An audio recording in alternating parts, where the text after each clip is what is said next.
this door isn't closing, ideally what I'm looking for is to be able to stand back and see the whole door from both sides. So on this side, I'm not looking just at the door, I'm also looking around at the building and at the structure to see if there's any cracks. There are no cracks here, so that would mean there's the frame, it should be all right, and it's just something up with the door. When I look around it, there's this very little gap down this end, but slightly bigger as we go up. So that indicates that the door is actually tipping to the left. And when we look at it, when we go and close the door, down the bottom hand side, there is a slight gap down there, but as you go up, there's no gap. So the door is tipping over.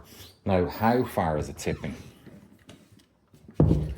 So we got to check the door on both sides. I want to see it from here.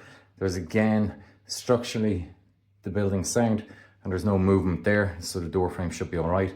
But standing this far back, I can see a lot more, even with the door stops in the way. The door stops are these things that stop the door from coming all the way through. But when I look very carefully at the top where it's hitting, I can see that it's only a couple of mil difference.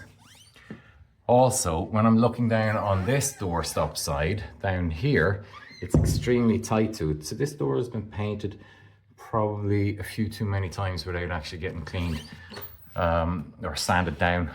So really on this, those hinges will have to be set back and to reduce the gap and moved over that way a fraction. Some people will look at this door and go, that needs shaving, and they'll shave that off, but that would actually impact the integrity of the fire rating on it.